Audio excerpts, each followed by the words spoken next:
Setelah saya repair kemarin, ini dia unitnya. Dan kali ini saya mau sedikit review Samsung Galaxy S6, flagship jadul yang sekarang sudah berusia 11 tahun. Pertanyaannya, apakah masih worth it untuk pemakaian harian di tahun 2026? Mari kita bahas. Kalau kita lihat sekilas, memang kelihatan HP jadul. Tapi di masanya, wah ini kelihatan mewah banget.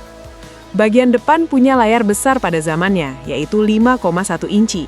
Dulu ukuran segini sudah terasa puas banget buat main game, nonton, dan aktivitas lainnya. Di atas layar ada tulisan Samsung, kamera depan 5 megapiksel, sensor-sensor, dan LED notifikasi. Nah, LED seperti ini sekarang sudah jarang banget dipakai. Di bawah layar ada tombol Physic Home, tombol Capacitive Back, dan recent apps yang bisa menyala.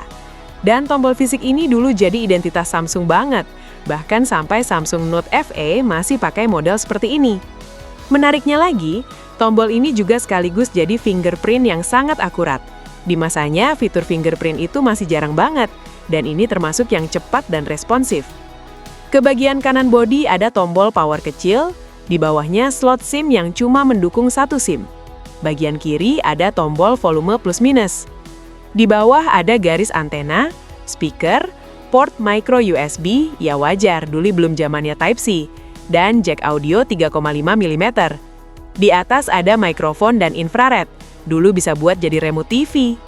Ke bagian belakang ada kamera 16 megapiksel yang pada waktu itu sudah sangat bagus banget. Dan satu fitur yang sangat langka, bahkan mungkin tidak ada di HP lain waktu itu, yaitu sensor detak jantung. Walaupun mungkin jarang dipakai atau hampir tidak pernah dipakai, tetap saja ini fitur unik. Soal kamera, nanti kita bahas lebih detail. Secara fisik, HP ini terasa kuat, solid, dan premium. Depan belakang sudah pakai Gorilla Glass 4, ditambah rangka aluminium. Jadi makin mantap bodinya, tahan banting banget pokoknya. Digunakan dengan satu tangan, HP ini terasa nyaman karena ukurannya kompak. Dan saat mengetik menggunakan HP ini, getarannya enak banget, lembut, terasa premium. Sekarang masuk ke bagian software. Tampilannya khas Samsung jadul, mirip seperti Galaxy 5e. Kalau tidak salah ini masih pakai UI TouchWiz, belum One UI. Versi Android-nya mentok di Android 7. Nah, ini yang jadi masalah, karena sudah sangat tertinggal. Banyak aplikasi sekarang sudah tidak support, seperti YouTube dan lainnya. Patch keamanan terakhir update 1 Maret 2018, jadi jelas sudah tidak dapat update lagi. Untuk konektivitas, dulu ini sudah sangat lengkap dan terasa sempurna. Sudah ada NFC, wireless charging, dan 4G LTE. Benar-benar flagship di masanya. Masuk ke tampilan layar, meski lawas layarnya sudah Super AMOLED. Buat nonton video tampilannya masih bagus banget. Di YouTube bisa mentok 2160p, sudah tajam banget. Ada juga pilihan mode layar, adaptif, Cinema AMOLED, Foto AMOLED, dan dasar. Di masanya ini terasa sangat canggih. Sekarang ke baterai. Kemarin sudah saya ganti pakai Raki Panda, kapasitas 2550 mAh. Tapi menurut saya masih terasa boros. Mungkin karena kapasitas kecil dan faktor usia juga, jadi konsumsi dayanya cukup besar. Internalnya 32 GB, tahun 2015 itu sudah besar banget, tapi sekarang jelas terasa sempit. RAM 3 GB juga dulu tergolong besar. Untuk keamanan sudah ada fingerprint yang akurat dan cukup cepat. Di masanya ini termasuk fitur premium. Soal performa gimana? Menurut saya masih cukup bisa diandalkan untuk penggunaan ringan, dengan chipset Exynos 7420 14 nanometer. Untuk harian ringan masih lumayan lancar, tapi untuk pemakaian harian secara keseluruhan, menurut saya kurang worth it. Kenapa? Karena masih Android 7, aplikasi mulai terbatas. Buat sosmed seperti Facebook dan WhatsApp masih oke.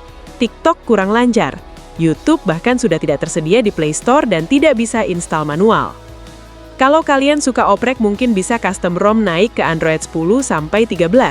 Tapi kalau buat kebutuhan banyak aplikasi, jelas kurang cocok. Nah, sekarang bagian yang paling saya salut, kameranya. Kamera 16 megapiksel ini masih terlihat sangat bagus.